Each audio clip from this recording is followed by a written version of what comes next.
Today we got some stories of some spoiled brats who think that they truly do rule the world just because daddy has a little bit of money. I know for a fact you'll enjoy this, so sit back, relax, leave a like on the video to claim your free nothing, and let's just jump right into the stories.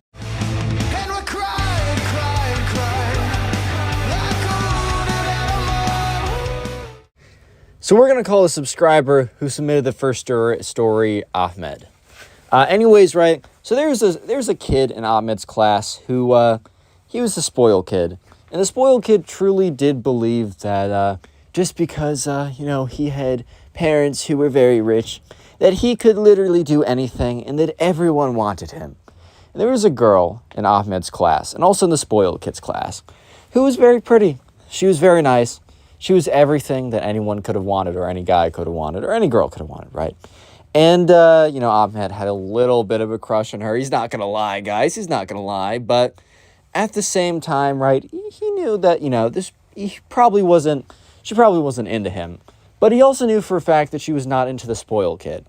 However, one day, the spoiled kid sat down next to Ahmed and his friends. He said, "Boys, I will bet you $10 that the girl, I don't know, let's call her Claire, right? Claire is gonna fall in love with me tomorrow." And Ahmed is like, "Bro, I guarantee, bro, that is not the case. I guarantee that's not gonna happen. Sure, I'll take you up on this bet." And sure enough, his friends also did. It was actually a bet structured. The spoiled kid was like, "I will pay you each $10. And only one of you needs to pay me $10 if I win." So it was a pretty good bet. So anyways, Ahmed is a little bit like, okay, what's this kid's plan? What's his angle? I know for a fact she's not into him now. And he says he can get her by tomorrow. So yeah, sure enough, tomorrow rolls around. And the spoiled kid walks in. And he has one of those Supreme shirts. You know the shirts that go for like $500 because it says Supreme on it? And it's probably just like a standard Hanes t-shirt or whatever with some like paint on it, bro. Yeah, the spoiled kid walked in, very proudly showing off the fact that he had his Supreme t-shirt on. And sure enough, he walks back to the back of the class, and he looks at Ahmed. He's like, "Checkmate, baby." And Ahmed is like, "Bro, what? Like, I don't get what you're saying. What do you mean checkmate, bro? Like, what do you mean checkmate?" And the kid's like, "Well, bro, do you not see my Supreme t-shirt on? There's no way she can resist." Guys, look, if you're into the hype beast stuff, that's totally fine. You can like whatever you like. But let me just say, from my own life experience and observations, I'm pretty sure that a girl will not go down to her knees and beg to be with you just because you have that new Supreme Gucci brick in your back pocket, right? You're not gonna whip out the Louis Vuitton brick and be like, "Yo, marry me." And she'd be like, "Oh my God, yes." Yeah, that is probably not going to happen. Just a heads up. Maybe I'm wrong. Maybe I'm an idiot. Who knows? I mean, I might be an idiot and be right here. I don't know. Both are possible. But anyways, the spoiled kid goes up to the girl that he's a crush on. He's like, "So, Claire, hello there." Claire looks up and is like, "Hi there, spoiled kid." And spoiled kid's like, "So I was wondering, did you want to go on a date with me this Friday?" And Claire was completely thrown off guard. So she's like, "Oh, I don't know if I want to be seeing anyone right now. No offense, it's not personal. I just don't think I want to see anyone." And spoiled kid's like, "Oh, you must not have seen." And he turns around and he like flexes out his chest to show very, very prominently that he had, the Supreme t-shirt on. And she's looking at him. She's like, What am I looking at?" He's like, "The t-shirt. Look at the t-shirt." She's like, "Oh, Supreme. Okay, that's very nice. Are you saying that you're Supreme?" And he's like, "No, it is a very expensive streetwear brand, and you must like me because of it." And she's like, "I'm sorry, I'm not going to be dating anyone." So spoiled kid very angrily walks to the back of the classroom. And he did not have the money to give them because he expected so confidently that he was going to win, that she was going to fall in love with him because of the t-shirt he was wearing, that the spoiled kid literally didn't even bring the money. He just expected that, no, he was going to be fine, guys. Like, why are you even questioning, bro? Like, obviously this kid's going to be fine. But no, that was not the case. So yeah, the next day comes around, he brings in the money, and he gives it to Ahmed and his friends. Anyways, we're going to call the subscriber who submitted the next story Ibrahim. So there's a kid in Ibrahim's class who was the spoiled kid, right? He was a very standard, stereotypical spoiled kid. And sure enough, right, at Ibrahim's school, you could either bring in your own lunch or you could have the school lunch. The school lunch was atrocious. It was awful. There was no redeeming qualities about the school lunch. Nothing about it was good. It was awful, and Ibrahim just kind of dealt with it every single day, as everyone who went to the school dealt with it. He dealt with it like they did, you know? It's just how it goes. It's literally just how it goes, man. So sure enough, right, this all happened one day, and the spoiled brat is sitting there, and you hear him start to freak out, so people turn around. And do you guys know why the spoiled brat was freaking out? He was freaking out because he forgot to bring in the packed lunch that his mother had made him. Because the spoiled brat would always bring in his own lunch, which I can't blame him. Like, I probably would too at this school. But his mom would always bring him in like, okay, do you want beef Wellington or filet mignon this morning, son? He'd be like, those are my options? Ugh, disgusting. No, but, you know, he would always bring in his own lunch and it would always be super awesome or whatever. And he was freaking out because he started to realize that he needed to eat the school lunch. So anyways, they all walk into the cafeteria, and Ibrahim is behind the spoiled kid.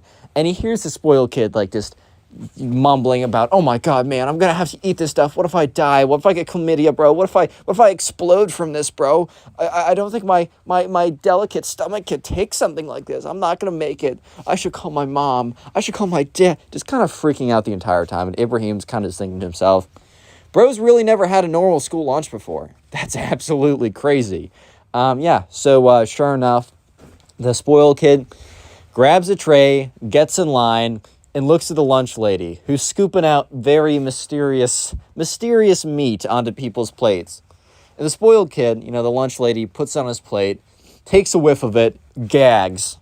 And then, when the spoiled kid goes to sit down, Ibrahim looks over and notices that the spoiled kid breaks down into tears, is straight up crying. There are tears spilling down his face because he needs to eat the school lunch. And he's like, no, I just wanted my filet mignon, and this is what I get. Am I a bad person? Have I done something to deserve this? And, like, everyone's looking around, and I think he was, like, looking for sympathy, but you're not gonna get a lot of sympathy when literally everyone else at the school has to eat the lunch too. It's not like, wow, you're going through something really hard and unique. It's like, no, you're going through something that literally everyone else at the school is going through, bro. I'm sorry, they're not going to feel bad for you. I don't know how else to say it. So yeah, after that point on, Ibrahim, or the spoiled kid, would never, ever eat the school lunch again, and he would always take out his filet mignon, his beef Wellington, I don't know, he would take out like the craziest food ever, right? And he would always tell everyone about the stories of that one time he ate at the school cafeteria. And he would tell the people at lunch at the school cafeteria who are eating the cafeteria food. They're not going to be entertained by a story of you. Oh my God, guys, you're not going to believe it. I ate the food that you're eating right now. I almost died. Like, they're going to be like, bro, shut up. Anyways, we're going to call a subscriber who submitted the next spoiled kid story, Nasir. So Nasir's school was going on a bus trip to New York City. It was kind of like their big school trip or whatever. So they all get on, and in Nasir's grade, there is one kid who is the spoiled rich kid, right? This just a very standard description. I don't have to go into details. You already know what he's like.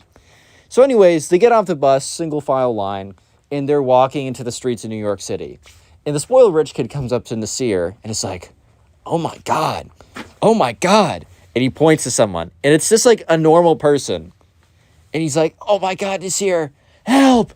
There are poor people around here. And Nasir's like, bro, what?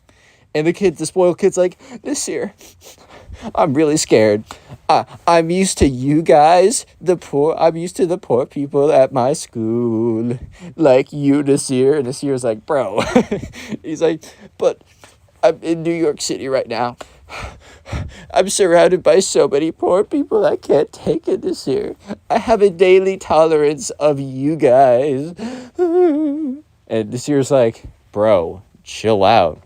they're not going to eat you, bro. Like, what are you saying? And he's like, no, I saw them on Twitter. They said that they were going to eat me. As a, like, oh, they're going to eat the rich or something. And Nasir's like, bro, Nasir's like, of course I have to babysit this kid. And I'm not even getting paid, dude. But anyways, Nasir's like, it's fine. Just stick close to me. You'll be fine. Trust me. It'll be all good. And the kid's like, oh, okay. So yeah, they're walking around New York. They're getting pointed out to whatever. And eventually they hit one of the pretzel stands. Okay, look, the pretzel stands in New York City are not as good as people make them out to be. However, the food trucks that are the same around every single corner are a staple. So they decided to go there. And everyone got a pretzel. And, you know, the spoiled kid was taking a bite. And he's like, Nasir, this poor person's sustenance actually isn't that bad. And Nasir looks at him and says, can you not call it a poor person's sustenance? These are pretty good. He's like, that's what I'm saying. For being a bunch of poor people eating this, these are pretty good. And Nasir's like, dude, you need to stop with that. He's like, what? I'm shocked. I'm recovering from stress right now, Nasir. I can say whatever I want. I'm a victim. And Nasir just looks at this kid.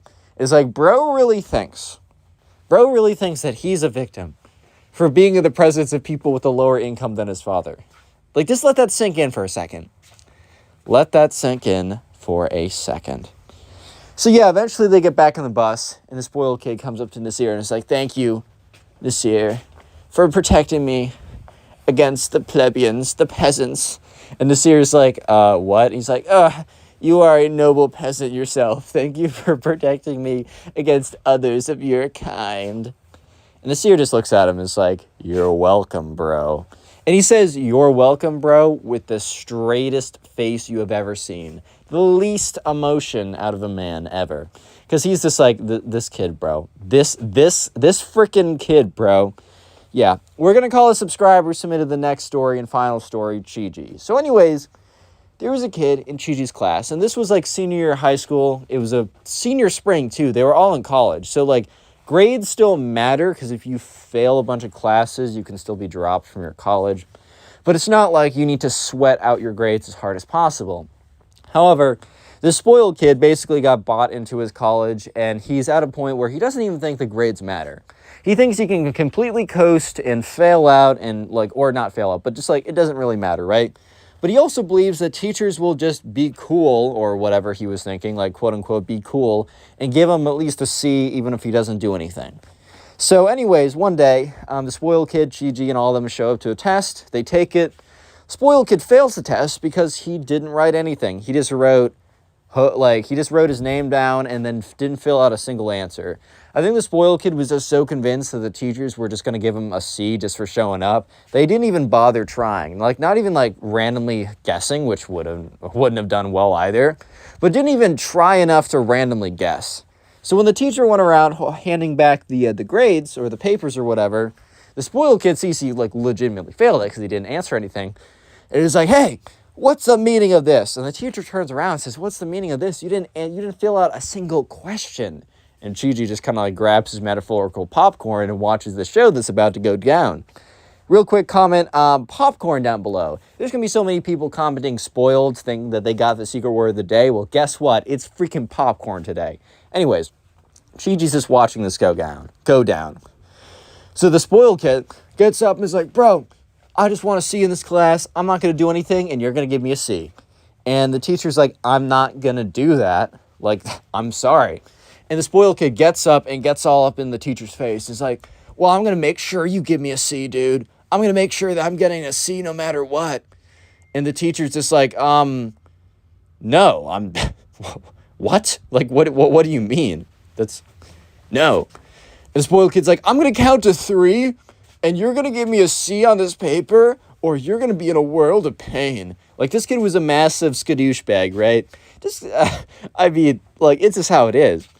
And the teacher's like, no, you can count to 1 billion for all I care about, and I'm not going to give you that C. You're getting an F because you didn't write a single thing down. Look, I would have been generous if you tried, even if you tried poorly. And the kid's like, 1, 2. just stare down at the teacher right there. And Chi-Chi's like, in Chi-Chi's mind, he's like, the spoiled kid is totally bluffing right now. There's not a shot that he's actually going to do anything, right?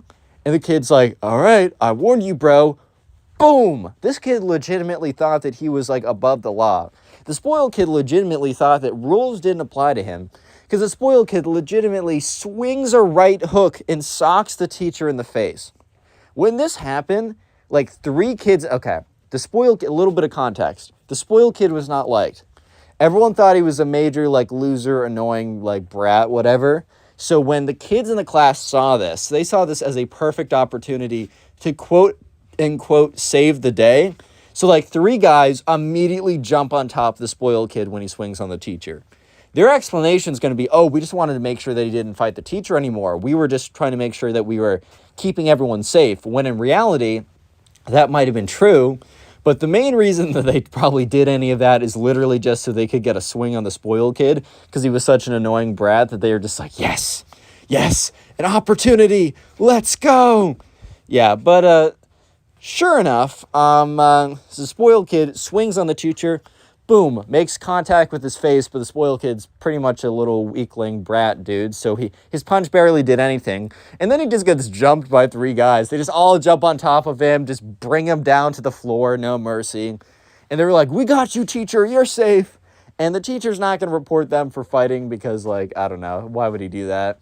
So sure enough, the school security guard comes down, and he's like, all right, you can let go of the kid. Because, like, all 3 of them had this guy, like, a 3-way headlock or whatever.